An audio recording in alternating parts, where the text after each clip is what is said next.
I, Caelan Dravorn, Alpha King of Vespera, eject you as my lunar and fated mate.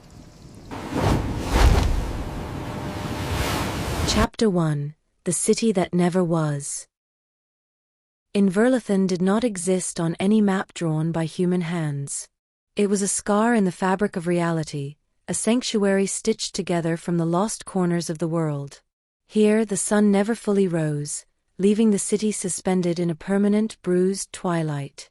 Massive, ancient trees, ironwoods the size of cathedral towers, pierced the low-hanging clouds, their branches connected by suspension bridges woven from living vine and spun crystal that hummed with a low, magical resonance. Caelan Dravorn, Alpha King of Vespera, hated it. The air tasted of ozone and old, stagnant magic, masking the scents he relied on. He moved through the twilight market, his boots silent on the moss-slicked cobblestones. He was hunting a rogue pack that had slaughtered a village on his southern border, but the trail had gone cold the moment they crossed the veil into this wretched city. His inner wolf, Shadow, paced restlessly in his mind, scratching at the walls of his consciousness. Something is here. Something pulls. Caelan ignored the beast. He adjusted the collar of his coat, his golden eyes scanning the crowd of Fey refugees, hedge witches, and shifters who had forgotten their hierarchy.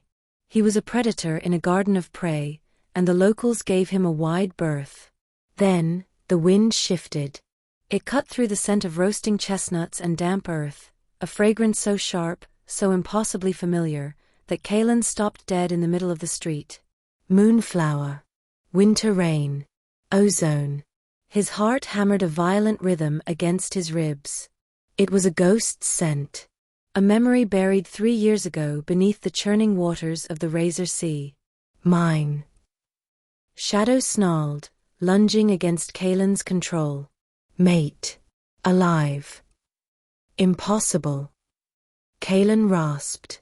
But his feet were moving before his mind could catch up.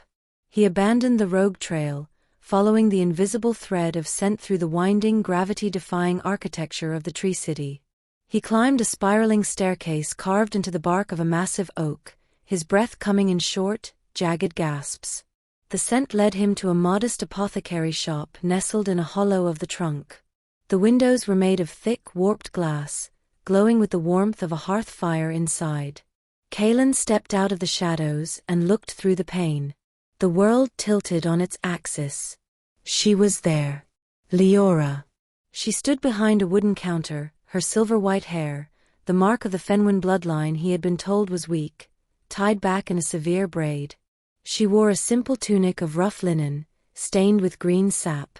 She looked thinner than he remembered, the soft curves of the girl he had married sharpened into the angles of a woman who had survived. She was grinding herbs with a mortar and pestle, her movements rhythmic, practiced, and strong. Not the fragile, barren Luna his mother had sneered at. Leora, he breathed, the name tasting like ash and honey. He reached for the door handle, his hand trembling. Suddenly, the back door of the shop burst open. 2 bursts of kinetic energy rushed in, small, chaotic, and laughing. Mama.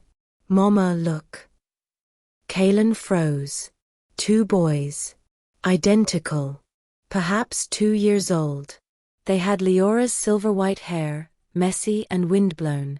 They scrambled around the counter, wrapping themselves around her legs, burying their faces in her skirts. Leora stopped grinding. She smiled, a genuine radiant expression Caelan hadn't seen in years, and reached down to ruffle their hair. The Ren Riven, slow down, she chided gently. One of the boys looked up, grinning. Caelan felt the air leave his lungs as if he'd been punched. The boy's eyes were not silver like his mother's. They were gold. Molten, predatory gold. Dravorn eyes. Leora looked up, sensing the gaze. Her eyes met Caelan's through the glass. The smile vanished. Her face drained of all color, leaving her as pale as the moonflower she smelled of. Terror. Pure, unadulterated terror flooded her expression. She didn't freeze. She didn't scream. She moved with the instinct of a mother wolf cornered. She grabbed both boys by their collars, hauling them backward. "Run," she mouthed.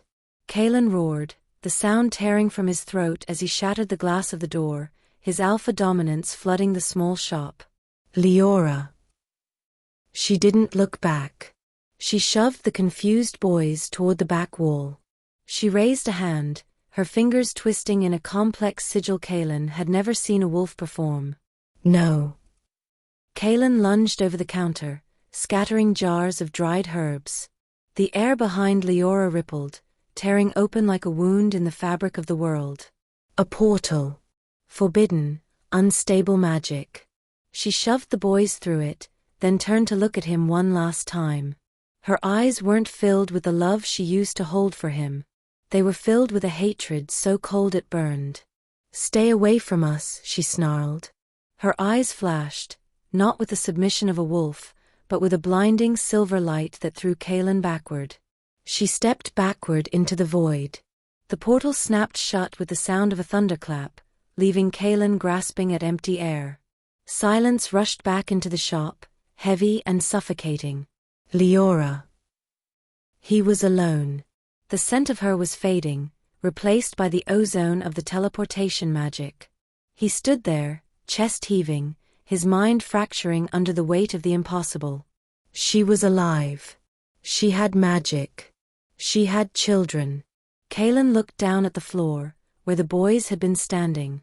Lying in the sawdust, dropped in their haste to escape, was a small crudely carved wooden toy.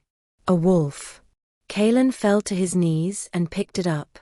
His thumb traced the bottom of the toy, brushing over a symbol burned into the wood with painstaking care.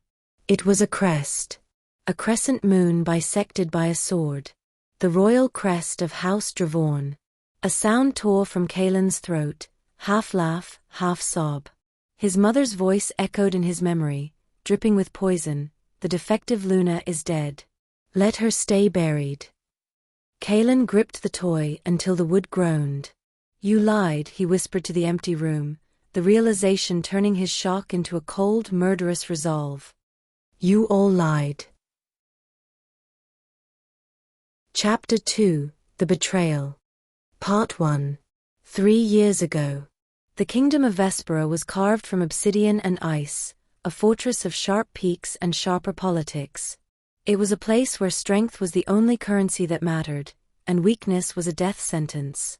Leora Fenwin knew this. She had known it from the moment the mating bond snapped into place between her and the crown prince, Kaelin Dravorn.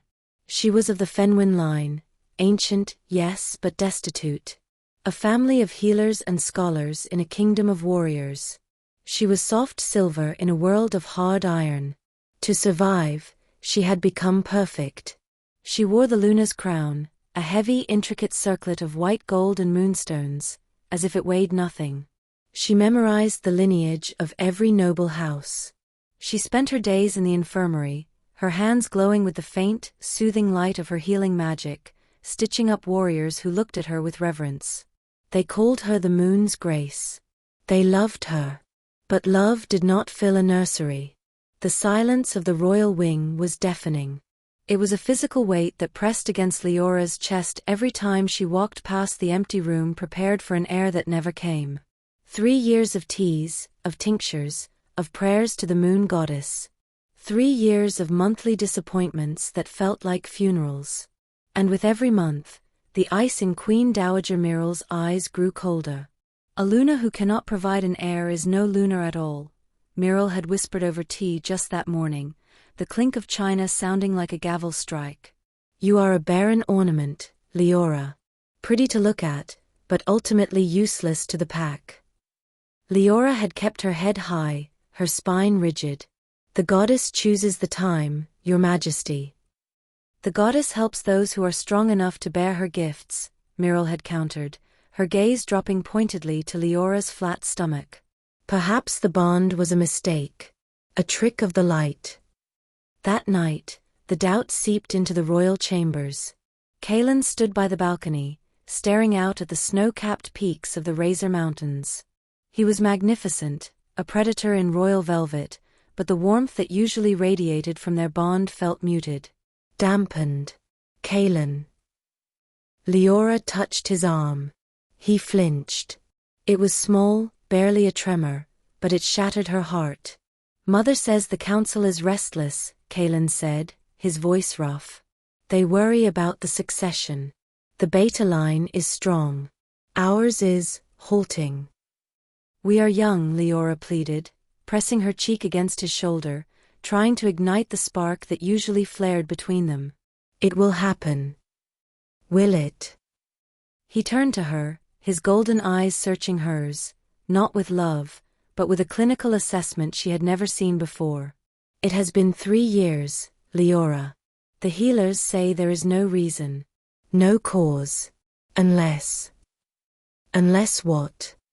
Unless the bond is false, he said, repeating the poison his mother had dripped into his ear. Unless you were never meant to carry Dravorn blood. The introduction of Celera Mirith happened 2 weeks later. She was everything Leora was not. Where Leora was silver and ethereal, Celera was sapphire and steel. The daughter of the wealthiest merchant in the Southern Territories, she walked into the grand hall with the confidence of a woman who had already bought the throne. She did not bow to Leora. She smiled, a predator baring teeth. Leora watched from the dais, her hands trembling in her lap, as Celera placed a hand on Kaelin's arm during the banquet. She watched Kaelin lean in, not pulling away. She watched the court whisper. The blow landed a month later. Leora was summoned to the throne room not as a wife, but as a subject. Kaelin sat on the obsidian throne, his face a mask of stone. Myril stood at his right hand, looking triumphant. And Celera. Celera stood at the base of the steps, one hand resting protectively over a stomach that was barely showing. Leora, Kaelin said. He didn't use her title. Kaelin. Her voice shook. The mate bond screamed in her chest, a frantic dying thing. What is this? Celera is with child, Kaelin stated. The words hung in the vast, cold room like an executioner's blade. She carries a son. A Dravorn heir. The world grayed out at the edges. Leora gripped the heavy velvet of her dress to keep from falling. You were unfaithful? I did what was necessary for the survival of the pack. Kaelin roared, standing up. The guilt flashed in his eyes for a second before he smothered it with alpha anger. I need an heir, Leora. The pack needs a future. You gave me nothing but silence and empty rooms. I gave you everything. Leora cried, stepping forward. I gave you my heart. My life. The bond. The bond is a lie. Myril's voice cut through the air. If you were his true mate, you would have borne his children. You are a biological dead end. A mistake. Leora looked at Kaelin, begging him to deny it. Begging him to remember the nights they had whispered promises to the moon. Kaelin, please. Don't do this. I can feel you. I know you love me. Kaelin looked at Celera, glowing with the promise of his legacy. Then he looked at Leora, pale and empty. He killed his heart in that moment. Leora felt it die through the bond, a sudden violent coldness. Aluna serves the kingdom, Leora, he said, his voice devoid of all emotion. You have failed. He signaled the scribe. Let it be known, Kaelin announced, his voice echoing off the stone walls, that on the night of the blood moon, 3 days from now, I will perform the rite of severance. Leora gasped, falling to her knees. The rite of severance. It wasn't just a divorce. It was the magical shattering of a fated mate bond. For an alpha, it was painful. For the weaker wolf, for the Luna. Kaelin, she whispered, tears streaming down her face. That will kill me. Kaelin turned his back on her. Then perhaps, he said softly, it is a mercy. The blood moon was 3 days away. Leora was dragged to her chambers and locked inside, not as a queen, but as a prisoner awaiting execution. But as she lay on the cold floor, sobbing until her throat bled, she didn't know the one secret that would turn this tragedy into a war. The nausea she had felt that morning wasn't from fear. The heir Kaelin was so desperate for was already there, growing in the womb of the woman he had just sentenced to death. Chapter 3: The Betrayal. Part 2. Widow's Peak. The blood moon did not rise, it bled into the sky. It hung low and heavy over Vespera, staining the snow-capped peaks of the Razor Mountains in bruised shades of crimson and violet. The air was thick with static, the kind that raised the hair on one's arms and tasted of copper. Leora knelt on the obsidian dais in the center of the royal courtyard. The stone was freezing, biting through the thin shift they had dressed her in, white, the color of mourning. The color of sacrifice.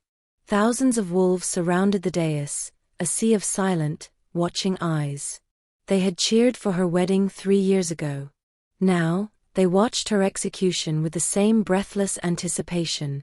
Kaelin stood above her.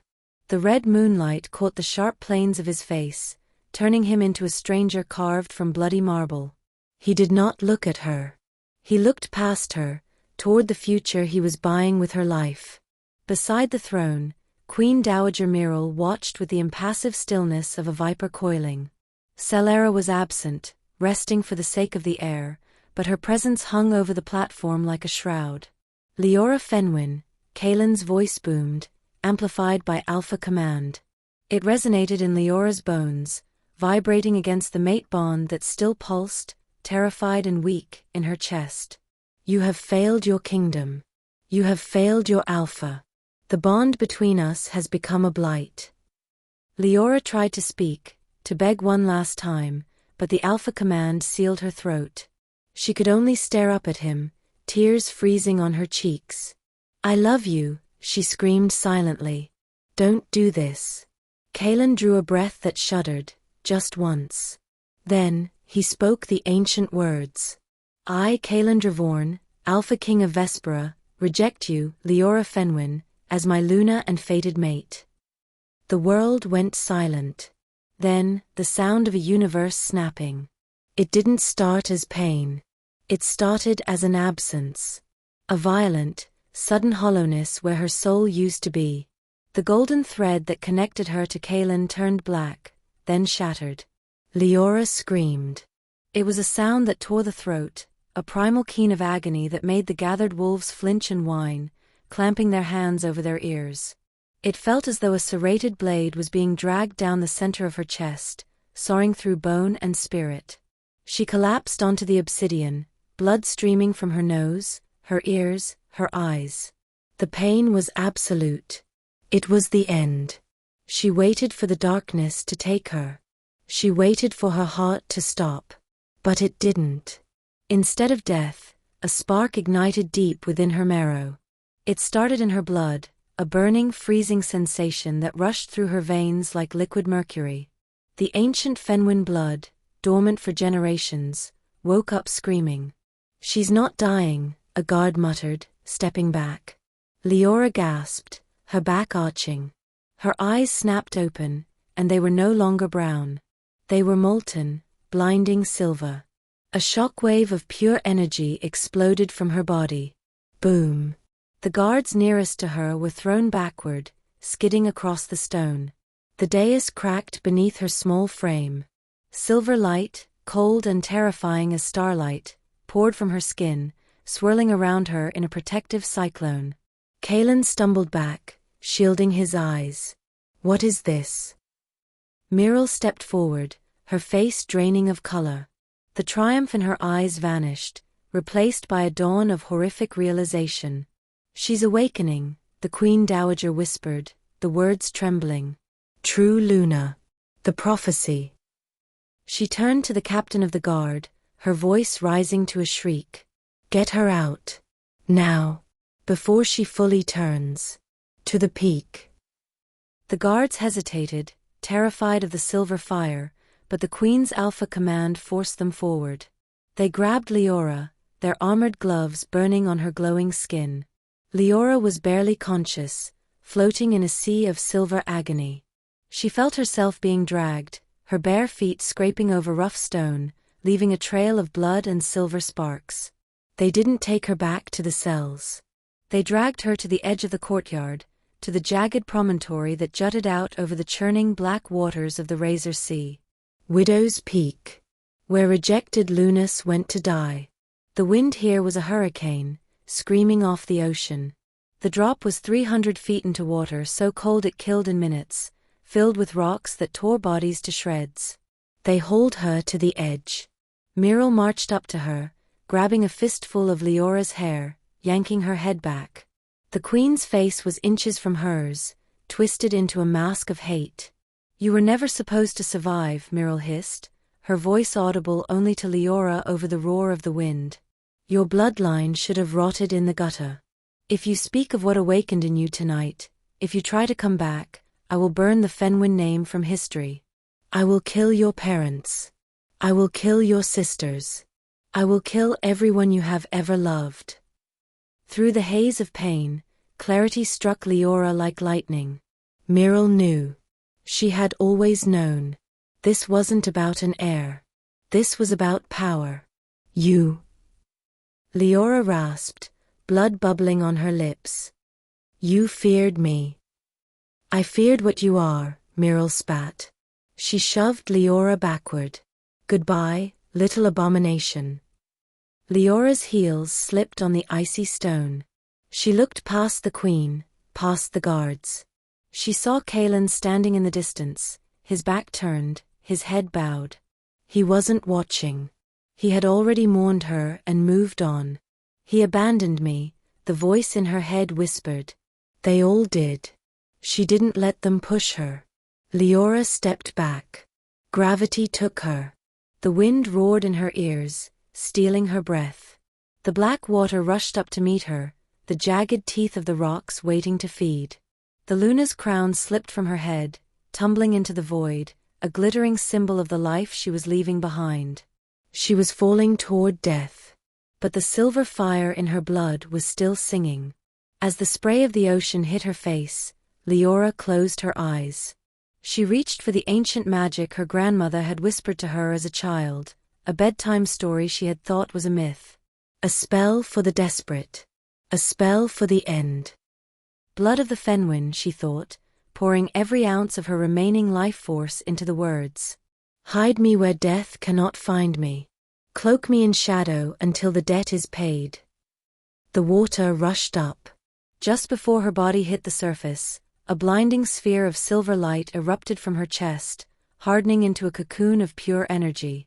The impact shattered the ocean surface. The water swallowed her whole. And on the dais above, Kaelin Dravorn turned around just in time to see a flash of silver sink beneath the waves, unaware that the wife he had just killed had taken 2 heartbeats down into the dark with her. Chapter 4. The Hunt Begins. Shadows and Secrets. Pain was a flavor Kaelin Dravorn knew well, but this was new. It was a phantom limb sensation, a jagged electrical agony arcing across his chest where the mate bond had once been severed. Since seeing Leora in that shop, the dead nerve endings of his soul were trying to knit themselves back together, screaming across the distance that separated them. He couldn't leave Inverlithen.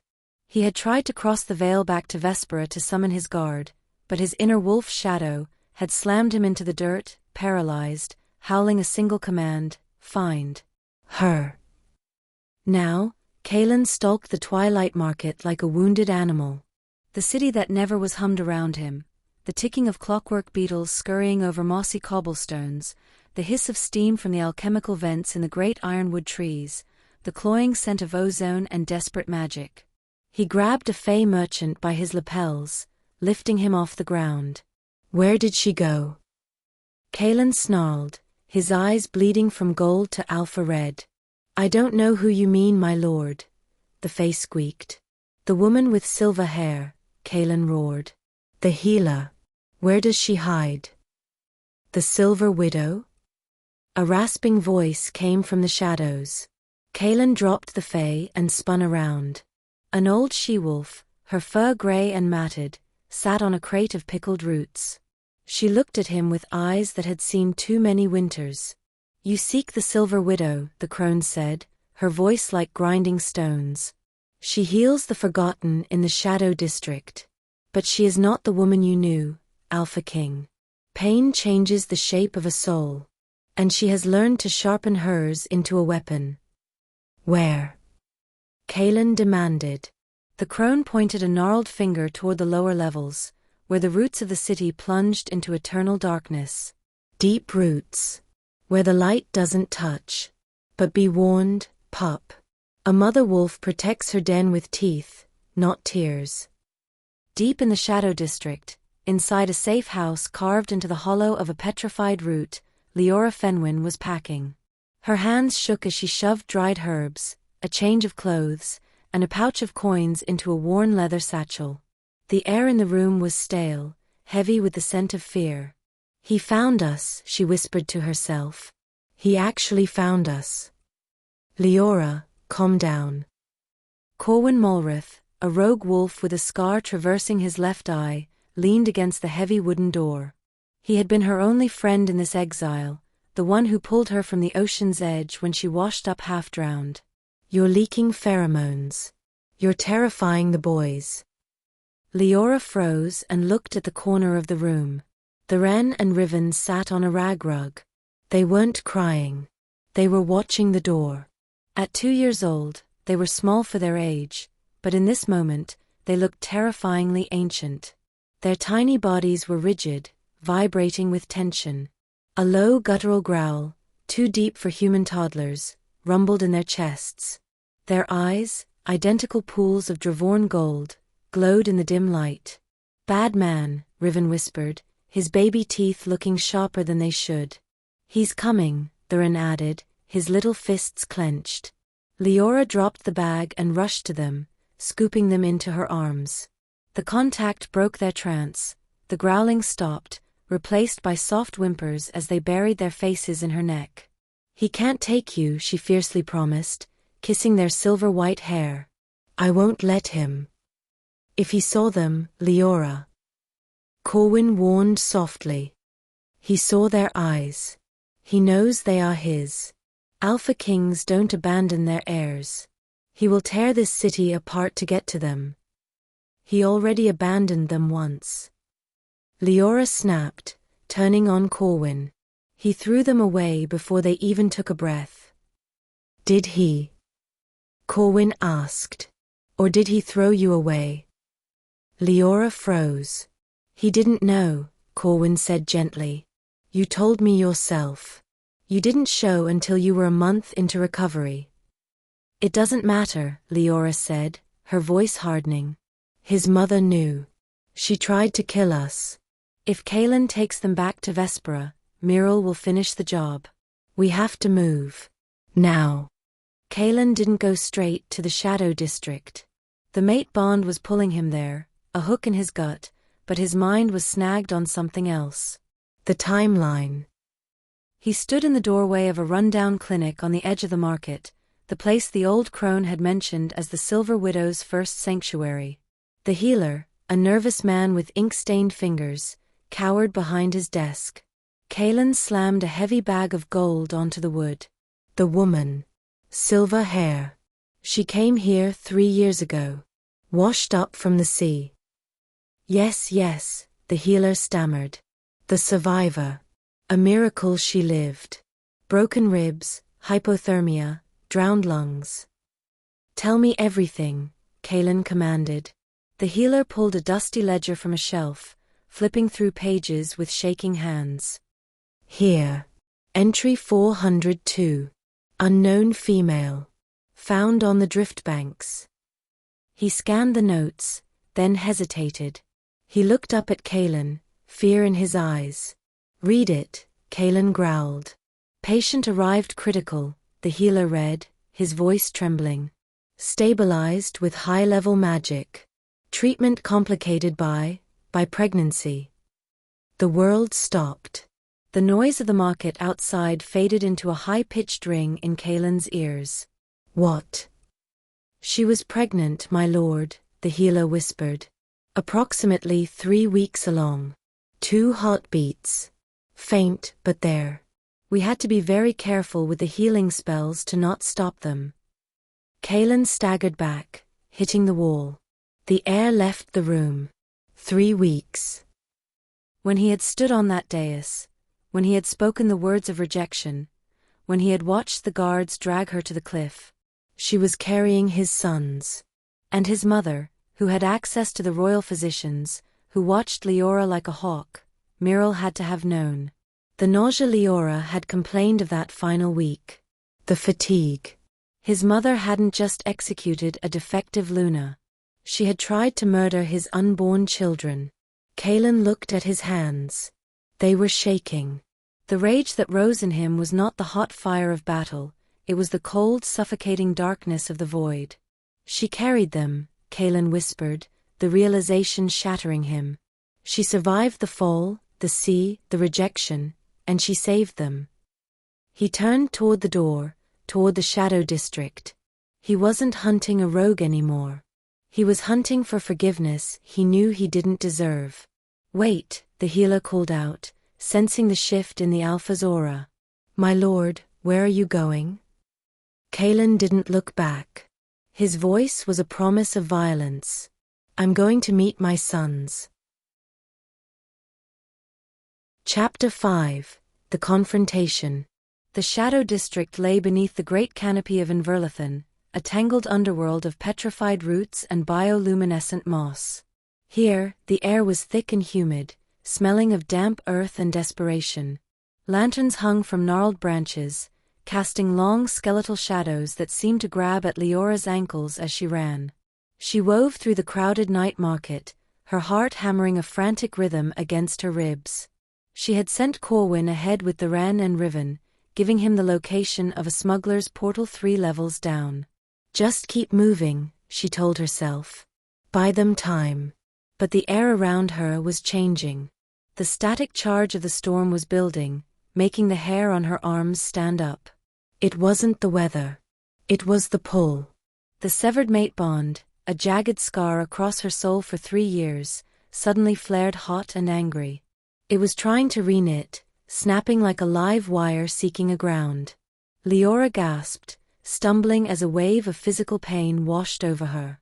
It felt like a hook sinking into her chest and pulling. She turned a corner into a narrow alleyway lined with stalls selling jars of fog and whispered secrets, and ran straight into a wall of solid muscle. The impact knocked the breath from her lungs. Strong hands caught her arms to steady her, hands she knew better than her own. Leora looked up. Kaelin stood there. He was breathless, his coat torn, his golden eyes wide and frantic. He looked older, harder, the lines around his mouth etched by a grief she hadn't expected to see. For a heartbeat, the world stopped. The noise of the market faded. Then, the pain hit them both. Kaelin hissed, dropping his hands as if she burned him. Leora staggered back, clutching her chest. The proximity to the mate who had rejected her was agonizing, a physical reminder of the soul-deep amputation he had performed. Leora, he choked out. Don't, she warned, her voice trembling with a mix of fear and fury. She backed away, her hands curling into fists, silver sparks dancing between her fingers. Don't you dare speak to me. You were pregnant, he said. The words tore out of him, raw and bleeding. He took a step toward her, ignoring the pain of the bond. The healer, he told me. You were carrying our sons when I... He couldn't finish the sentence. The horror of it choked him. When you rejected me? Leora finished for him, her voice rising. When you declared me a waste of space. When you stood on that dais and let your mother order me thrown into the sea. I didn't know. Kaelin roared, the agony in his voice cracking the stone facade of the Alpha King. Do you think I would have done it if I knew? Do you think I would have harmed a hair on your head?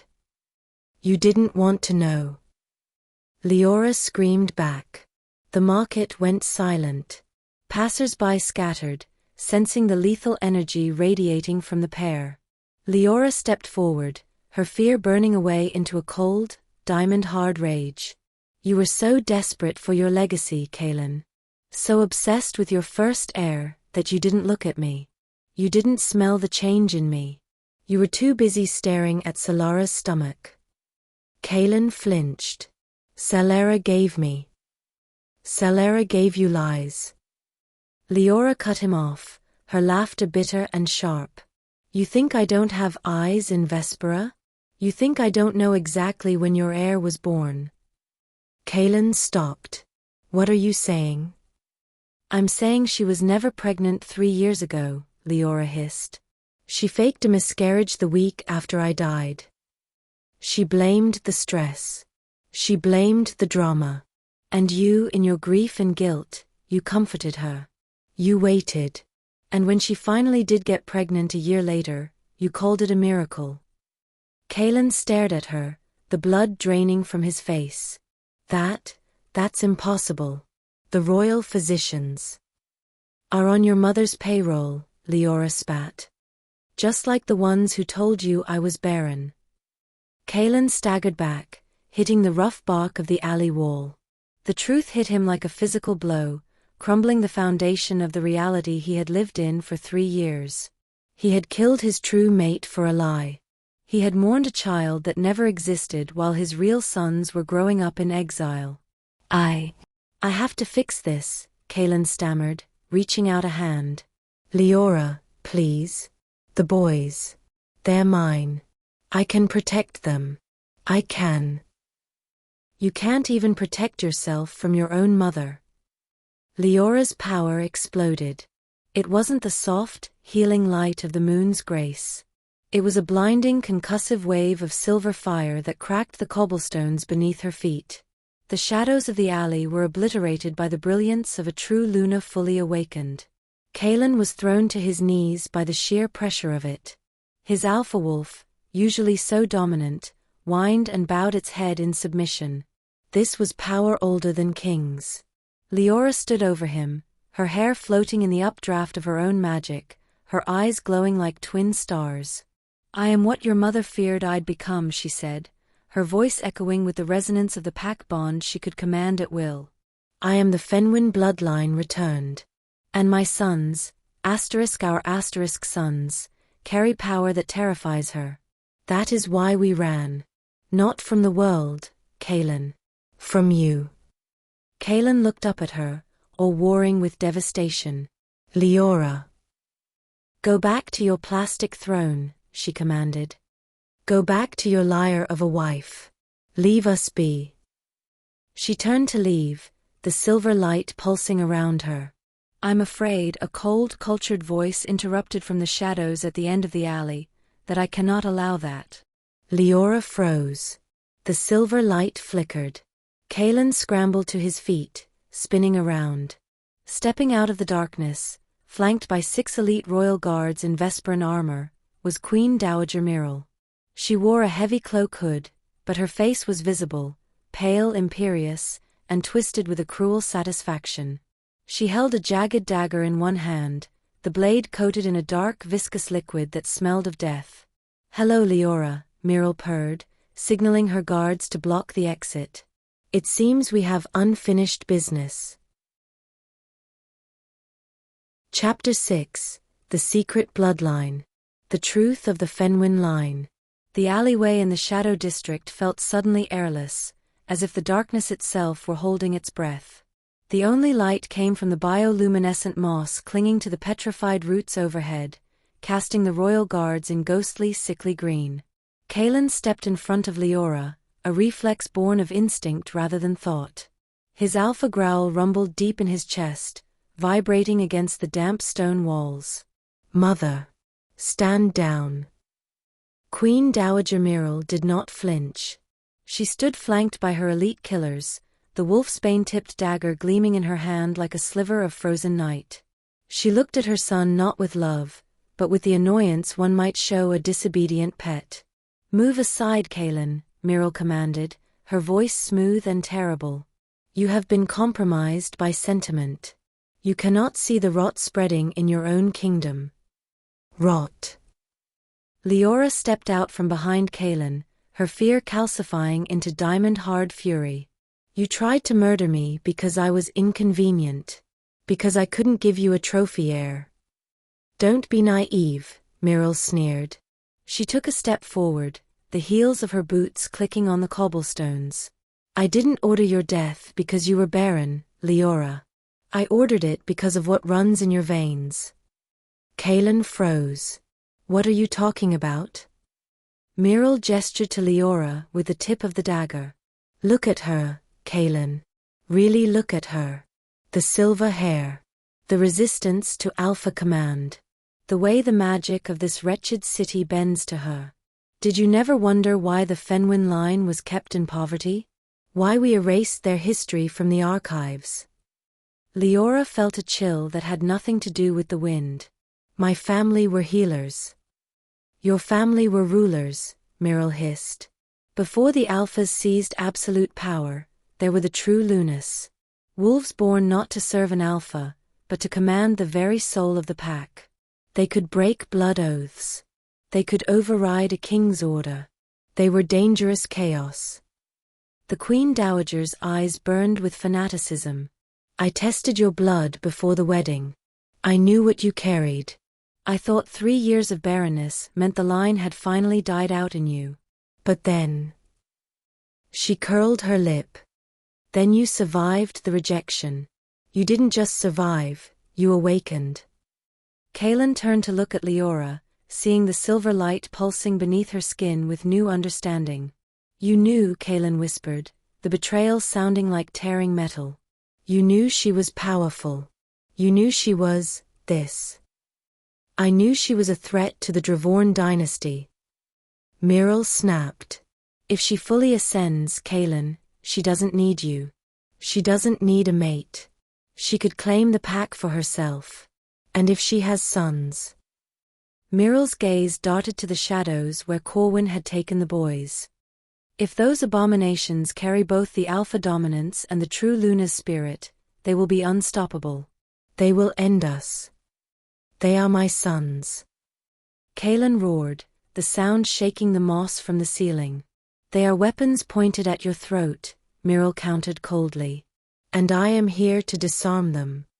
She flicked her hand. Kill her. The 6 guards moved as one, a blur of steel and shadow. Kaelin shifted to intercept, but Leora was faster. She didn't scream. She didn't run. She simply let go of the leash she had kept on her pain for 3 years. Enough. The word wasn't spoken, it was detonated. A shockwave of silver fire exploded from Leora's body. It didn't burn like flame, it washed over the alley like a tidal wave of pure concentrated moonlight. It hit the gods mid-stride. They didn't die. They didn't bleed. They unmade.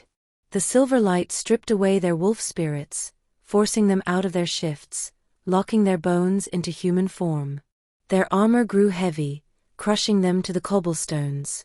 The Alpha command in their blood, the loyalty that bound them to Myrrel, shattered under the weight of an older primal authority. They collapsed, gasping, rendered human and helpless before the true Luna. Myrrel staggered back, shielding her eyes, the dagger slipping in her grasp. For the first time, the Queen Dowager looked small. You. Myrrel gasped, seeing her elite squad neutralized without a blow being struck. You are a monster. I am a mother, Leora walked forward, the silver light swirling around her like a storm cloak. Her feet hovered inches above the dirty ground. And you have threatened my children for the last time. Kaelin watched her, paralyzed by awe and terror. She was magnificent. She was terrifying. She was the woman he had thrown away, now grown into a goddess of vengeance. Myrrel backed against the alley wall, trapped. But even cornered, she was a viper. Her eyes darted past Leora, toward the dark opening of the tunnel where Corwin had fled. You can't stop me, Myrrel whispered, pulling a second item from her cloak, a signal flare. I have a battalion waiting at the perimeter. If I burn, Inverlithen burns with me. She raised the flare. Leora lunged, but she was too far away. Leave our mama alone. The scream was dual-toned, a harmonious cry of childish rage and ancient power. From the darkness of the tunnel, 2 small figures burst forth. The Ren and Riven didn't run like toddlers, they moved with supernatural speed, their bodies glowing with a chaotic mix of Leora's silver light and Kaelin's golden aura. They hit the open space of the alley and screamed. It wasn't a sound. It was a physical force. A shockwave of raw, uncontrolled hybrid power slammed into Myril. The Queen Dowager was lifted off her feet and thrown 30 feet back, smashing through the wooden wall of a merchant's stall. Silence fell over the alley. The twins stood panting, their tiny chests heaving, their eyes glowing a blinding, molten silver gold. The air around them crackled with static electricity, scorching the ground where they stood. Kaelin stared at his sons, his heirs, who had just leveled a building with a tantrum. Myril groaned in the wreckage, broken and bleeding, but alive. She looked up at the two small boys, and for the first time in her life, she knew true fear. "Gods help us," she whispered, blood bubbling on her lips. They have both. Chapter 7, The Choice.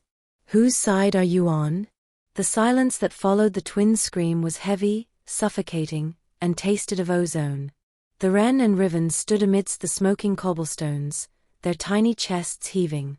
The blinding silver-gold light that had erupted from them flickered and died, leaving them suddenly small, trembling and terrified. They looked at their hands, then at the wreckage of the merchant stall where Queen Dowager Myril lay groaning, and then up at their mother with wide, watery eyes. "Mama," Riven whimpered, his lower lip wobbling. "We broke it." Leora was on her knees in an instant, gathering them into her arms. She didn't care about the queen, or the prophecy, or the throne. She buried her face in their hair, smelling the singed air and the sweet milky scent of her children. "It's okay," she whispered fiercely, though her own heart was hammering against her ribs like a trapped bird. "You're okay. You protected us."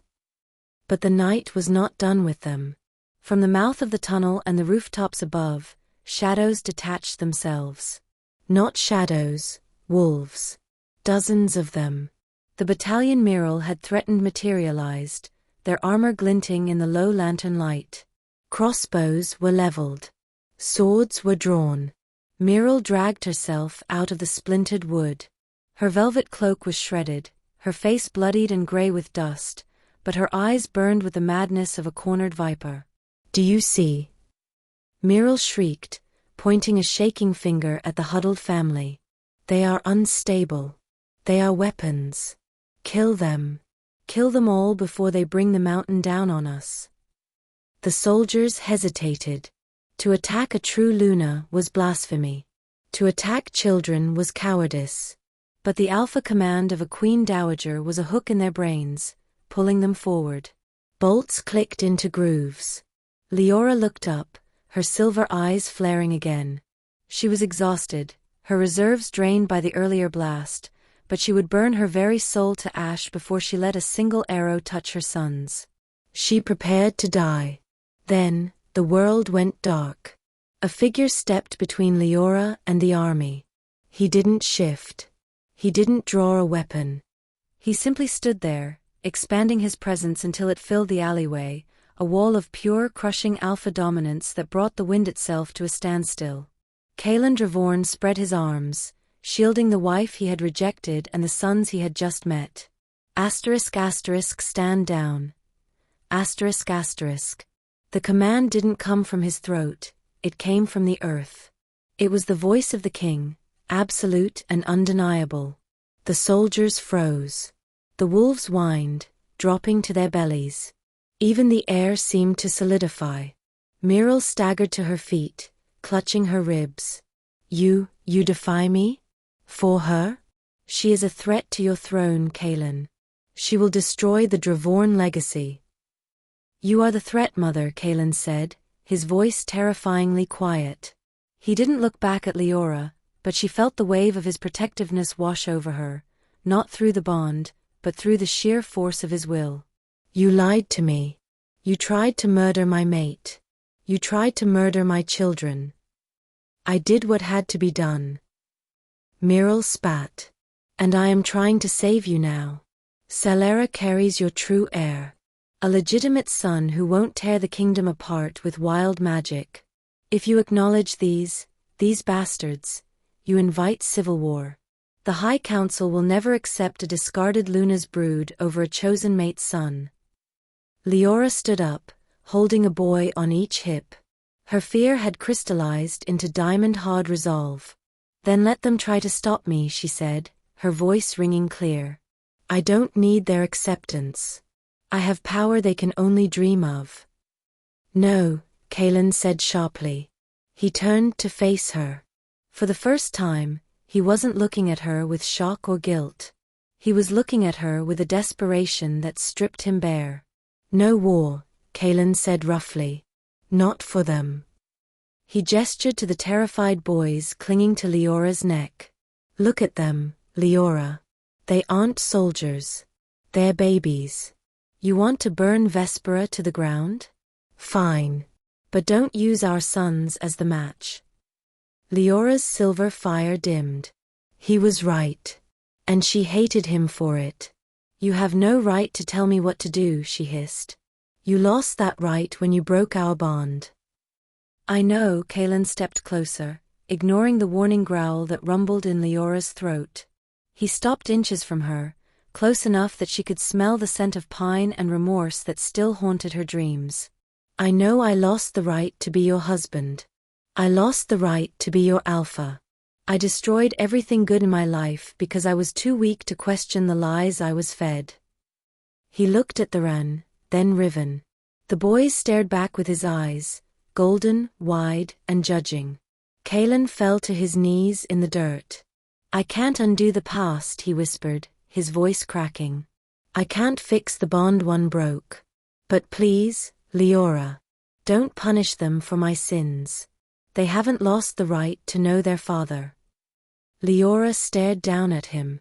The Alpha King, on his knees in the muck of a refugee city, begging not for his life, but for a chance. The silence stretched, thin and fragile. In the shadows of the rooftops, unseen by the Alpha or the Luna, a figure adjusted their aim. Myril, leaning against the alley wall, saw the glint of the metal tip. A cruel, triumphant smile twisted her bloody lips. She raised her hand slightly. Release. The sound was a soft thwip, 3 times in rapid succession. Leora's true Luna senses screamed a split second before the arrows arrived. Danger. She turned, magic flaring to conjure a shield, but she was too slow. The arrows weren't aimed at Kaelin. They were aimed at the twins. No. Kaelin didn't think. He didn't use magic. He moved with the raw, desperate speed of a father. He lunged up from his knees, throwing his body over Leora and the boys, burying them beneath his bulk just as the missile struck. Asterisk thud. Thud. Thud. Asterisk. The sound of wet impacts echoed in the alley. Kaelin went rigid. A grunt of surprised agony tore from his lips, hot breath washing over Leora's face. Kaelin. Leora whispered, trapped beneath him. He didn't answer. His weight grew heavy, pressing her into the cobblestones. Myril's laughter rang out, shrill and mad. Wolfsbane, my foolish son. Concentrated from the black gardens. Kaelin slid off Leora, collapsing onto his side. 3 black feathered arrows protruded from his back. The flesh around the wounds was already turning necrotic, black veins spiderwebbing out across his skin. Wolfsbane. A death sentence for any shifter. Papa. Theran whispered, reaching out a tiny hand to touch Kaelin's cheek. Kaelin's eyes fluttered open. They were glazing over, the gold fading to dull amber. He looked at the boys, then at Leora. Blood bubbled at the corner of his mouth. Run, he wheezed, his hand twitching toward them. Take them, run. And then, the impossible happened. The mate bond, the severed, scarred, dead thing between Leora and Kaelin, didn't fade. As Kaelin's life force began to drain away, the bond suddenly screamed. It surged with a violent, terrifying power, dragging Leora into his dying darkness. She felt his pain. She felt his cold. And she felt the absolute crushing silence of his heart slowing down. If he died, The shock of the bond snapping a second time would kill her. Leora looked at the dying man who had ruined her life. She looked at the army closing in. She looked at her weeping sons. She had seconds to decide, let him die and be free of him forever, or save him and tie herself to the monster who broke her. She placed her glowing hands on his chest. "Damn you," she sobbed. And she poured her light into the wound. Chapter 8. Return to Vespera. The world narrowed to the burning point of contact between Leora's palms and Kaelin's chest. The wolfsbane was a living, black sludge in his veins, fighting the silver light of her true Luna magic. It hissed and popped, smelling of ozone and rotting meat. Leora grit her teeth, sweat beading on her forehead as she pushed harder, forcing her power past the necrosis, deep into his heart. But it wasn't just magic that flowed between them. The mate bond, that scarred, severed thing she had tried to ignore for 3 years, roared back to life. It didn't just reconnect, it fused. And with the connection came the flood. Leora gasped, tears leaking from her eyes. She wasn't crying for herself. She was crying because she was drowning in his emotions. She felt the crushing weight of his guilt, a physical stone in his gut. She felt the searing, white-hot terror he had felt when the arrows flew toward the boys. She felt a love for the Ren and Riven so instantaneous and overwhelming it threatened to stop his heart. And beneath it all, a hollow, aching void shaped exactly like her. "He loves me," the realization whispered through her mind, unwanted and terrifying. He never stopped. "Leora," he groaned beneath her, his eyes rolling back. "Let me go." "Shut up," she sobbed, pouring more light into him until the black veins receded. "You don't get the easy way out, Kaelin. You don't get to die a hero." She passed out across his chest just as his heart steadied into a strong rhythmic beat. Kaelin woke to the smell of damp earth and herbal tea. He was lying on a cot in the corner of the safe house. His chest felt like it had been cracked open and put back together with hot iron, but he was alive. He turned his head. 2 pairs of golden eyes were staring at him from the edge of the mattress. The Ren and Riven stood there, clutching stuffed wolves, watching him with a mixture of suspicion and awe. They smelled of milk and Leora, the scent of home he had been starving for. "You're big," Riven whispered to his brother. "He's a king," the Ren whispered back. Corwin said. Kaelin tried to sit up, but his muscles screamed. He slumped back, his eyes filling with tears. "Hello," he rasped. "Are you our papa?" The Ren asked, stepping closer. The bravery in his small face was heartbreaking. "Mama yelled at you." "Yes," Kaelin whispered, the word fracturing. "I am. And Mama had every right to yell." "Did you save us?" Riven asked, reaching out a tentative finger to poke Kaelin's arm. "I tried," Kaelin choked out. He looked at these perfect, beautiful boys, his blood his legacy, raised in a cave while he sat on a throne of lies. "I'm sorry. I am so sorry I wasn't there." The door creaked open. Leora stood there, holding a basin of water. She looked exhausted, her skin pale, but her eyes were dry and hard. "Get away from him, boys," she said, her voice devoid of warmth. The twins scampered back to her side. "Leora," Kaelin started. "You're healed," she cut him off. Corwin arranged a transport. "You leave tonight." "I can't leave," Kaelin said, forcing himself to sit up despite the agony. "My mother tried to kill them. If I leave, she'll send another squad. She won't stop." "We can protect ourselves," Leora snapped. "Can you?" Kaelin looked at her, then at the boys. "You held them off, Leora. But you can't fight an army and raise 2 children. You need an ally." "And you think that's you?" "I am the only one who hates my mother as much as you do right now," Kaelin said darkly. Over the next 3 days, an uneasy truce formed in the cramped root hollow. It was a torture of proximity. Leora watched Kaelin with the boys, teaching them how to hold their wolf shapes, telling them stories of the Vespera sky, and every laugh, every tender moment, was a knife in her heart. He was the father she had always wanted him to be. And he was the man who had destroyed her. Then, the owl arrived. It was a great horned owl, bearing the royal seal of Vespera. It tapped on the wooden door of the safe house on the fourth morning. Corwin retrieved the scroll and handed it to Leora. He looked pale. Leora broke the wax seal.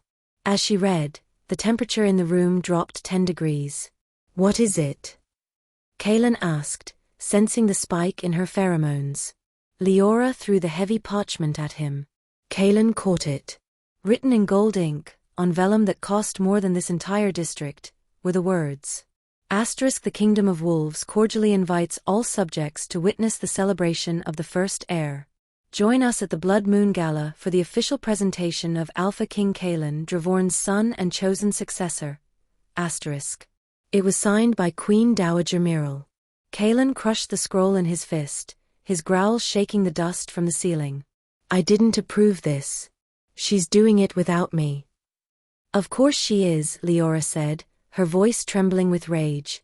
"She thinks you're dead. Or she doesn't care. She is erasing us, Kaelin. Again. She's going to put a crown on that fake child's head and declare my sons, your real firstborns, to be nothing." "We won't let her." Kaelin stood up. The wolfsbane weakness was gone, replaced by alpha fury. "I'll go back. I'll burn the palace down before I let Solara's child take their place." "No," Leora said. She turned to the window, looking out at the twilight gloom of the city that had hidden her. "If you go back alone, she'll kill you. If we stay here, she'll hunt us forever." She turned back. Her silver eyes were burning with a terrifying light. "We go to the gala." Kaelin stared at her. "Leora, that is a death trap." "It's a stage," she corrected. "And we are going to walk onto it. We are going to walk in with the twins. And we are going to let every wolf in Vespera see who the real heirs are." "It will start a civil war," Corwin warned from the corner. "Good," Leora snarled. "Let it burn." Kaelin looked at her, at the fire in her soul that he had once tried to extinguish. He stepped closer, lowering his voice so the boys wouldn't hear. "If we do this," Kaelin said quietly, "you need to know everything. There is a weapon we can use. But it will destroy the House of Dravorn's reputation forever." "I don't care about your reputation," Leora said, cold as ice. "It's about Sollara," Kaelin whispered, looking down at the crushed invitation. "Before I left, I found letters. There is a rumor in the court. A whisper that I refuse to believe because I didn't want to admit how blind I've been." He looked up, meeting Leora's gaze with devastating honesty. "Solara's baby, the first heir they are celebrating." Kaelin took a breath. "There is a very strong chance that child isn't mine." Leora's lips curved into a smile that promised bloodshed. Then she whispered, "Let's go get a paternity test." Chapter 9, Secrets and Lies. The Investigation. The safe house in the roots of Inverlithen became a war room. The air was thick with the scent of burning sage and old parchment. Corwin had mobilized the Shadow District's network, spies, thieves, and disgraced servants who had fled Vespera. They moved in and out of the hollow like ghosts, bringing scraps of information that Leora and Kaelin pieced together into a mosaic of treason. Kaelin sat at the rough wooden table, his face illuminated by the glow of a bloodstone, a rare illegal artifact used to trace lineage. Beside it lay a stack of stolen letters, their wax seals broken. "It was Torian," Kaelin whispered, the name choking him. "My beta. My brother in everything but blood." He stared at the letter in his hand. It wasn't a military report. It was a love letter, written in Torian's distinct, jagged scrawl, addressed to Sollara. "Wait for the king to leave for the border," it read. "The gods are mine." Leora stood on the other side of the table, her arms crossed. She felt Kaelin's devastation through the bond, a sharp, cold knife in the gut. Torian had stood by Kaelin when he rejected her. Torian had held Kaelin back from the cliff edge after she fell. And all the while, he had been sleeping with the woman who took Leora's place. "He played you," Leora said, her voice devoid of pity. "They both did. They needed an alpha to legitimize the child, but they didn't want the alpha in the bed." "And my mother?" Kaelin looked up, his golden eyes haunted. Kaelin looked down. The Dowager suspects nothing of us, but she knows the child's timing is off. She doesn't care. She says as long as the child looks Dravorn enough to pass, the throne is secure. Kaelin crushed the letter in his fist, smoke curling from the paper as his alpha heat flared. She knows the heir is a bastard. And she's crowning him anyway. She would crown a goblin if it kept her in power, Leora said. She reached for the bloodstone. We have the letters. We have the witness testimonies from the servants Corwin bribed. But this. She tapped the glowing red stone. This is the nail in the coffin. Corwin had managed the impossible, snatching a hair from Torian's brush in the barracks and a discarded handkerchief from Celera. The stone pulsed with a muddy, violent violet light when the two were combined. A match. We have everything, Kaelin said, his voice hardening into the tone of a king going to war. We walk into that gala, and we burn them all. The strategy session lasted until the candles burned down to nubs. Corwin left to secure their transport back to the realm border. The silence that followed was heavy. The safe house was small. There was only one bed, occupied by the sleeping twins. Leora sat on the window ledge, watching the twilight fog swirl through the ironwood branches. Kaelin sat on the floor, his back against the wall, watching her. The mate bond was humming, a low, constant vibration that made the air between them feel charged with static. It was exhausting. It was exhilarating. You should sleep, Leora said, not turning around. We leave at dawn. I can't, Kaelin said. Every time I close my eyes, I see you falling. Leora flinched. She didn't want his guilt.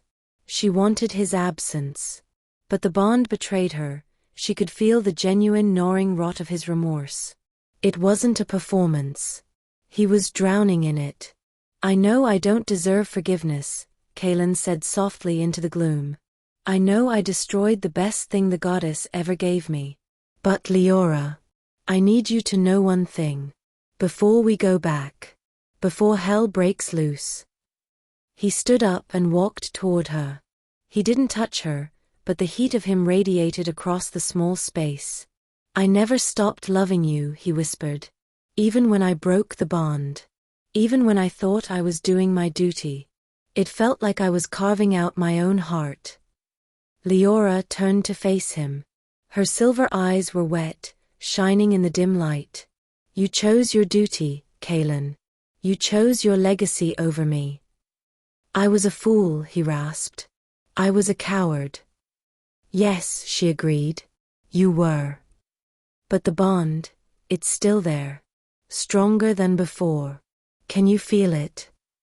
He reached out a hand, stopping inches from her face. It's screaming at me, Leora. It's telling me I'm home. Leora looked at his hand. She wanted to lean into it. Her wolf was howling for him, desperate to bridge the gap of 3 lost years. I feel it, she admitted, her voice trembling. But love isn't enough, Kaelin. It wasn't enough to save me then. And it's not enough to fix this now. She stepped away from him. We are allies, she said, putting the wall back up. We are parents. But we are not mates. Not anymore. Kaelin let his hand drop. The pain of her rejection hit him, but he nodded. He accepted the punishment. Allies, he repeated hollowly. A whimpering sound broke the tension. They both turned toward the bed.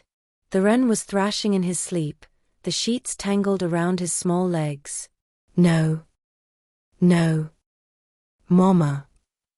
Riven woke up, sitting bolt upright, his eyes wide and glowing gold. Mama, he cried out, the sound sharp with panic. Leora was there in an instant, scooping Riven into her lap while Kaelin sat on the edge of the bed to soothe the wren. It's all right, I'm here, Leora cooed, rocking Riven. I'm right here. Dark things, the wren sobbed, clutching Kaelin's shirt with a grip that had surprising strength. The shadows were eating you. It was just a dream, Kaelin murmured, rubbing circles on the boy's back. His hand looked massive against Theron's small frame. "I'm here. I won't let the shadows get you. Promise." Theron sniffled, looking up with big, wet eyes. Kaelin's throat worked. "I promise. On my life." The boys eventually settled, but they refused to let go. Riven clung to Leora, and the wren refused to release Kaelin's sleeve. There was no space for them to separate. Leora looked at Kaelin over the heads of their sons. She was exhausted. He was wounded. The bond was pulsing, demanding proximity. "Just for tonight," she whispered. Kaelin nodded, grateful for the crumb. They lay down on either side of the twins. It was a parody of the domestic life they should have had for the last 3 years. Leora curled around Riven, her back to the wall. Kaelin lay on the edge, shielding them all from the door.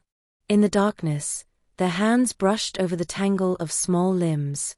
They didn't pull away. For a few hours, as the artificial twilight of Inverlithen deepened, they were a family. The morning of the gala broke grey and cold. Leora woke to a strange stillness. She sat up, her heart pounding for no reason. Kaelin was already awake, checking his weapons by the door. Riven was still asleep, thumb in his mouth. But the wren was sitting at the end of the bed. He wasn't moving. He was staring at the wall, but his eyes weren't focused on the wood. They were entirely silver, no gold left in them. "The wren," Leora whispered, a chill crawling up her spine. "Baby." The wren turned his head slowly. His voice didn't sound like a toddler's. It sounded old, hollow, and echoing with the resonance of the true Luna line. "The bad lady," the wren said, pointing a shaking finger at nothing. "She's not waiting at the party, Mama." Leora froze. "Who?" "Myrrel." The wren blinked, and the silver faded back to gold. He looked suddenly terrified. "No," he whispered. "The one in the shadows. She's waiting to eat your light. She says Papa has to die again." Leora looked at Kaelin. His face was grim. The gala wasn't just a trap. It was an execution. "Get dressed," Leora commanded, the true Luna rising in her voice. "We have a kingdom to burn." Chapter 10, The Gala. Part 1. The Grand Hall of Vespera was a monument to excess built upon a foundation of bones. Thousands of crystal shards hung from the vaulted ceiling, casting fractured rainbows over the assembly of Vespera's elite. The air was thick, suffocatingly warm, perfumed with crushed lavender and the metallic tang of expensive wine. It smelled, to Kaelin Dravorn, like a beautifully dressed grave. He stood on the raised dais, encased in ceremonial black armor that felt less like regalia and more like a cage. His hand rested on the swell of Celera Miritha's stomach. She beamed beside him, draped in silver silk and sapphires, wearing the heavy platinum circlet that had once sat on Leora's head. The Luna's crown. It looked like a stolen trinket on her. "Smile, my love," Celera whispered, leaning into him, her voice dripping with triumphant syrup. "They are all looking at us. At our future." Kaelin forced the muscles of his face into a rictus of pride. His wolf shadow was pacing violently in the back of his mind, clawing at the bars of his control. "Liar. Usurper. Fake." Kaelin ignored the beast. He raised his crystal goblet, and the murmur of the crowd died instantly. Silence swept through the hall, expectant and heavy. "Tonight," Kaelin began, his voice amplified by alpha resonance, rolling over the crowd like thunder. "We celebrate not just an heir, but the future of Vespera." He looked out at the sea of faces, high lords, pack elders, sycophants who had watched Leora fall 3 years ago and said nothing. He hated them all. "For 3 years, this kingdom has waited," Kaelin continued, reciting the script he had rehearsed until it tasted like bile. "Celera has given me what my defective Luna never could." He felt a phantom pain in his chest at the insult, but he pushed through. A trueborn son to carry the Dravorn bloodline, he announced, raising the glass higher. To my first and only heir. To the heir.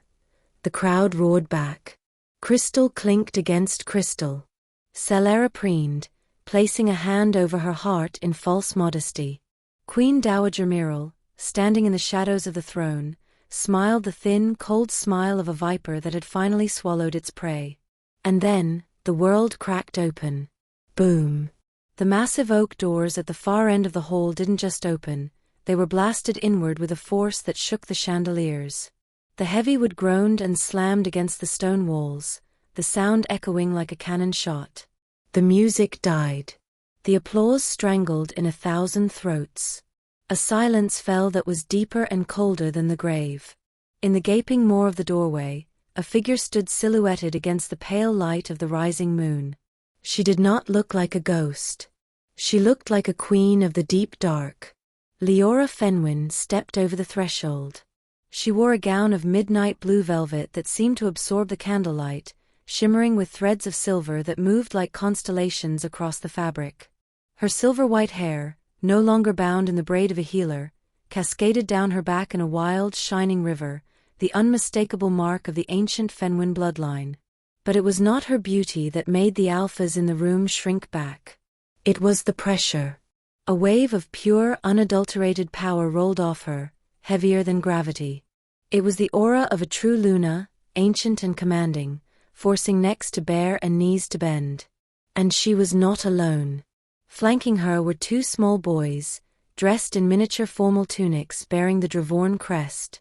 They walked with a synchronized grace that was unnerving in toddlers, their chins high, their expressions fierce.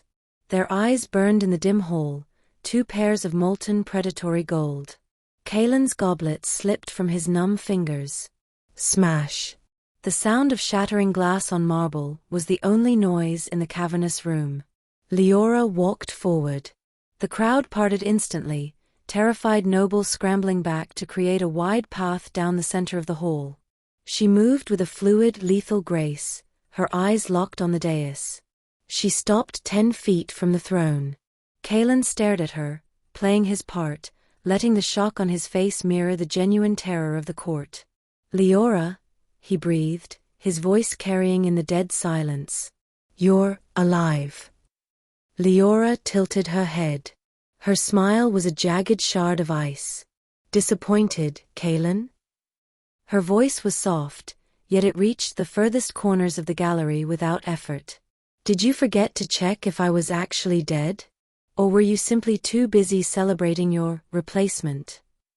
Celera let out a strangled sound, clutching Kaelin's arm so hard her nails tore the fabric. Miral stepped out of the shadows, her face draining of blood until she looked like a wax doll. Leora rested her hands on the shoulders of the twins. You raised a toast to your first heir, Leora said, her gaze flicking to Solara's stomach with withered contempt. You were premature. She gently pushed the boys forward. Meet Theran and Riven Dravorn Fenwin, Leora announced, the names ringing like a judgment. Your real sons. Your first sons.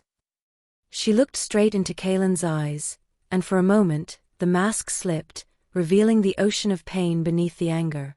The ones you threw off a cliff 3 months before they were born. The hall erupted into chaos. Lies. Celera shrieked, her composure shattering. She pointed a trembling finger at the children. She is lying. Those children are bastards. Mongrels she picked up in the gutter.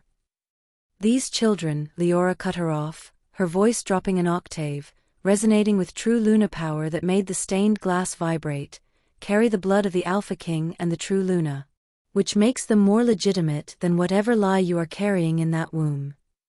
Guards.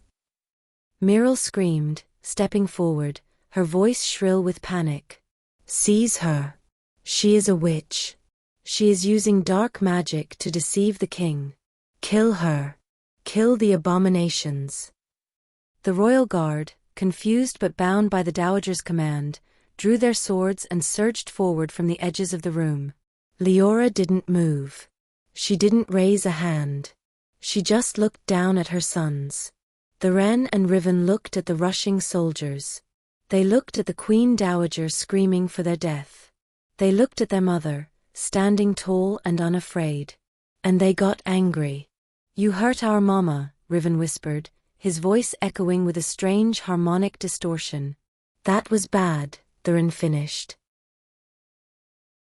The twins' eyes flared, turning from gold to blinding, star-white silver. Crack. It wasn't a sound, it was a physical blow. A shockwave of uncontrolled, raw hybrid power exploded from the two small boys. It rushed outward in a terrifying ring of force. The marble floor shattered. The banquet tables were flipped like toys. Every wolf in the room, Alpha, Beta, and Omega, was slammed to their knees by the sheer crushing weight of the dominance. It was a power that bypassed rank and struck directly at the soul. Guards were thrown backward into the walls. Nobles collapsed, gasping for air, pinned to the floor by the presence of two toddlers. Only two people remained standing in the wreckage of the Grand Hall. Leora, the true Luna, and Kaelin, the Alpha King. In the center of the devastation, the Wren and Riven stood amidst the broken glass and groaning adults, glowing with the terrifying light of a new era, waiting for someone to dare move against them. Chapter 11, The Gala Part 2. The Exposure. The Grand Hall was a tableau of forced submission. Hundreds of Vespera's most powerful wolves, generals, dukes, warriors who had never bowed to anyone but the king, were pressed into the marble floor by the crushing weight of the twins' aura. The air smelled of ozone and terror. Leora walked through the kneeling crowd. Her heels clicked rhythmically on the stone, the only sound in the cavernous room. She stopped at the base of the dais, looking up at the two women who had stolen her life. Salara was clutching the arm of the throne, gasping for air, her face gray. Myril was on one knee, trembling with the effort to keep her head raised, her eyes burning with hatred. "You have no authority here," Myril spat, though her voice was thin and reedy under the pressure. "This is treason. Dark magic." "This," Leora corrected, her voice cool and carrying, "is the natural order reasserting itself." She reached into the folds of her midnight dress and pulled out a sheaf of letters tied with a black ribbon. She tossed them onto the steps of the dais. They scattered like dead leaves at Salara's feet. "Read them," Leora commanded the room. Kaelin stepped forward. He picked up one of the letters, though he already knew what it said. "These are from Torian, my former Beta," he announced, his voice vibrating with alpha command that cut through the twins' pressure. "Addressed to Salara Mirith. Dated 6 months before she claimed to be carrying my heir." Salara let out a strangled sob. "No, forged. She forged them. And this." Leora held up a vial of clear liquid. She uncorked it, and a projection of violet mist swirled into the air, a simple, undeniable piece of blood magic used in paternity courts. "The blood of the child you carry, matched against the blood of the traitor Torian." The mist formed the Beta's crest. A collective gasp rippled through the room. The shame was absolute. "You lied to the king," Leora said, her gaze pinning Salara to the throne. "You lied to the pack. You faked a pregnancy 3 years ago to secure your position, and when you finally conceived a child with another man, you tried to pass him off as a Dravorn heir. He wanted a son." Salara screamed, abandoning her facade. "He didn't want me. He looked through me. He only cared about the legacy.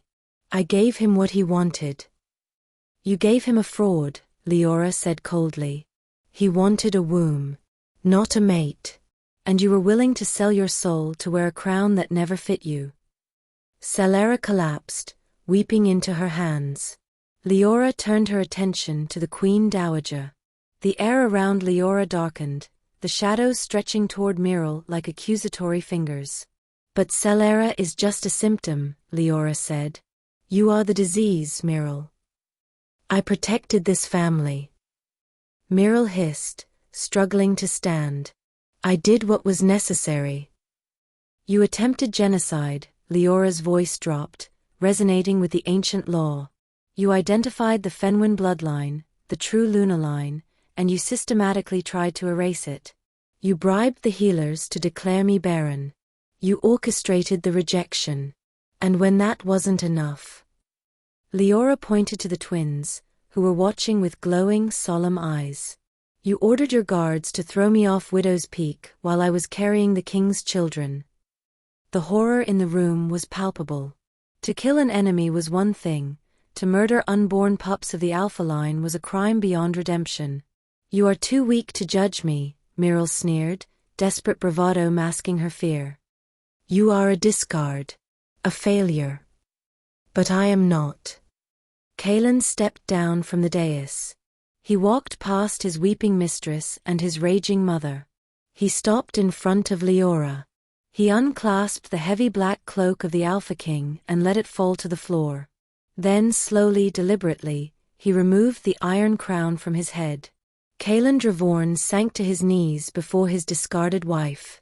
I, Kaelin Dravorn, Alpha King of Vespera, he declared, his voice breaking, formally charge Queen Dowager Myril Solvain with high treason, conspiracy to commit murder, and crimes against the true Lunaline.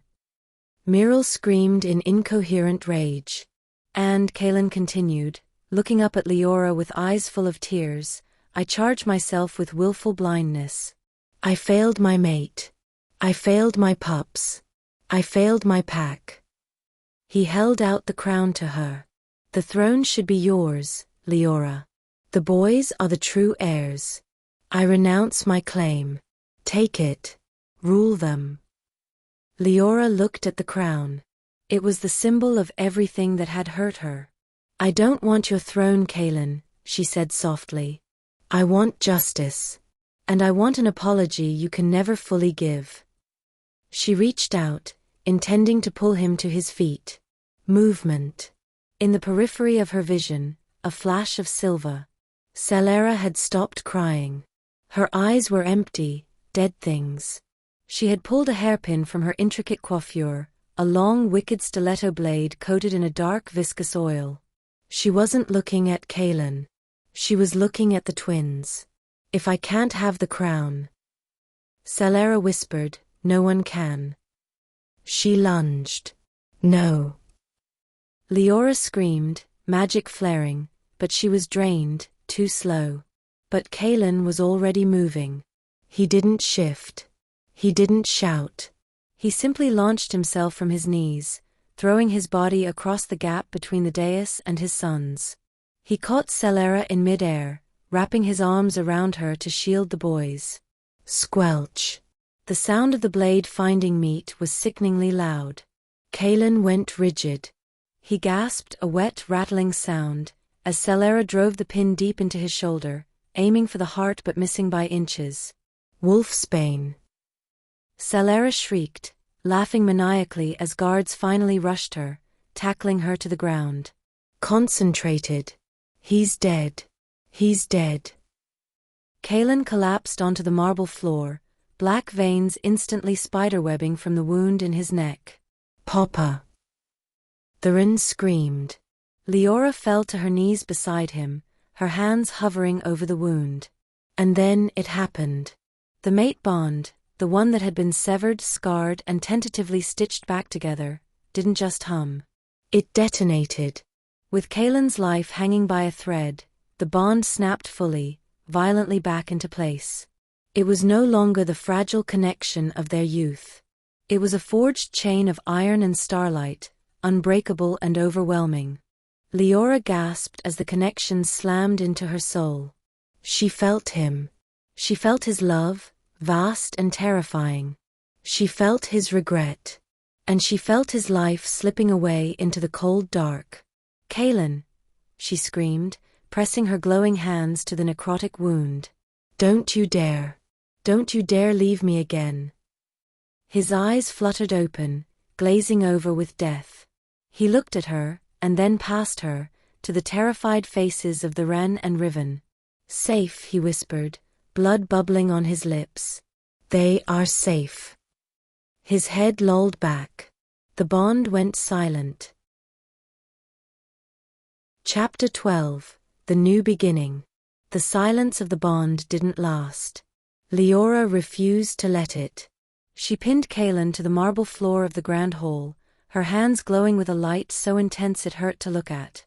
She didn't just pour healing magic into him, she poured her rage, her grief, and the stubborn refusal to be a widow twice. "You don't get to leave," she screamed through the psychic link, hammering against the closing door of his consciousness. "You don't get to be the martyr. Wake up." The wolf's bane burned. The necrosis fought back. But the true Luna power was older than poison. It scoured his veins, burning away the death, knitting muscle and skin back together with threads of silver fire. Kaelin gasped, a violent, desperate intake of air that sounded like a saw blade tearing through wood. His eyes flew open, the gold iris bright and feverish. The bond snapped taut. It wasn't the fragile, tentative thread of the last few weeks. It was an anchor chain, heavy and unbreakable, mooring them together in the center of the storm. "Leora," he rasped, his hand coming up to grip her wrist. She slumped forward, resting her forehead against his healed chest, sobbing with relief she hated feeling. "I hate you," she whispered into his ruined shirt. "I know," he breathed, stroking her hair. "I know." Vespera changed in the seasons that followed, thawing like a glacier in the sun. Justice was swift, though it tasted like ash. Salara Mirith was banished beyond the Razor Sea, her family name struck from the records. Queen Dowager Myril was stripped of her titles and exiled to the northern wastes, condemned to live out her days in a fortress of ice where no one would ever hear her commands again. Kaelin stepped down from the obsidian throne. "A king who cannot see the truth in his own home cannot rule a kingdom," he had told the High Council. He placed the crown in trust for his sons and accepted a penance of service, rebuilding the trust of the pack from the ground up. But the real healing didn't happen in the stone halls of Vespera. It happened in the twilight. In Verlethen, the city that never was alive with music. Lanterns made of hollowed gourds and crystal floated in the air between the massive ironwood trees, casting a warm honeyed glow over the suspension bridges. The air smelled of roasting spiced nuts, damp moss, and the sweet electric tang of ozone that always clung to the twins. It was the Wren and Riven's third birthday. Leora stood on the balcony of the new safe house, which was no longer a hiding place, but a home. She watched the courtyard below. It was filled not just with refugees and rogues, but with wolves from Vespera who had crossed the Veil to honor the heirs. The twins were a blur of motion. They chased each other through the crowd, trails of silver-gold sparks following in their wake. They were laughing, a sound that rang clear and happy against the bioluminescent canopy. "They're fast," a deep voice rumbled beside her. Leora didn't turn. She felt him before he spoke. The bond hummed a low, steady note of contentment whenever he was near. Kaelin stood at the railing, watching his sons. He wore simple leathers, not royal velvet. There was a scar on his neck, jagged and white, peeking out from his collar, a permanent reminder of the night he died for them. "They're hybrids," Leora said, sipping her wine. "They're going to be faster than everyone." Kaelin looked at her. The adoration in his eyes was raw, no longer hidden behind the mask of an alpha king. "Thank you," he said quietly. "For what?" "For letting me be here. For letting me see this." Leora looked out at the party. It hadn't been easy. The first few months were a minefield of triggers and old wounds. There were days she couldn't look at him without seeing the man on the dais. There were nights he woke up screaming, terrified he had failed them again. They had worked out a compromise. 6 months in the freedom of Inverlethen, where magic was wild and the boys could be children. 6 months in Vespera, where they learned the discipline of the pack. Kaelin traveled between the two, a king without a crown, earning his place in their lives one day at a time. "They love you," Leora admitted. It was true. The boys worshipped him. "You're a good father, Kaelin." "I'm trying to be," he said. He turned to face her fully, the twilight casting shadows across his sharp cheekbones. "Do you think they'll forgive me? When they're older? When they understand everything I did to you?" Leora watched Thurin tackle a young wolf pup, tumbling into a pile of soft moss, shrieking with joy. I don't know, she answered honestly. That's their choice to make. Just like it's my choice. Kaelin stepped closer. He didn't touch her, but the space between them crackled. And have you, he asked, his voice rough, have you forgiven me? Leora looked at him. She looked at the man who had thrown her away because he was weak, and the man who had taken an arrow to the heart because he had become strong. She felt the bond, scarred and knotted, but holding them together with a strength that terrified her. Forgiveness isn't a moment, Kaelin, she said softly. It's a practice. Some days, I look at you and I see the father of my children. Some days, I see the man who killed me. She reached out, her fingers brushing the white scar on his neck. He leaned into her touch, closing his eyes. Ask me in another 3 years, she whispered. Kaelin opened his eyes. They were wet, but he smiled, a small crooked thing that looked like hope. I'll be here, he promised. Papa. Mama. Thurin and Riven came sprinting up the spiral stairs, their faces flushed, their eyes glowing like twin suns. They slammed into their parents' legs, a chaotic tangle of limbs and love. Come on. Riven demanded, tugging on Kaelin's hand. Corwin is lighting the fireworks. The magic ones. We're coming, Kaelin laughed, scooping Riven up onto his shoulders. He looked at Leora, extending a hand. Leora hesitated for a heartbeat. Then she took it. His grip was warm, solid, real. They walked down the stairs together, out of the shadows and into the light of the city that never was, ready to watch the sky burn with the promise of a future they had fought hell itself to keep. The end.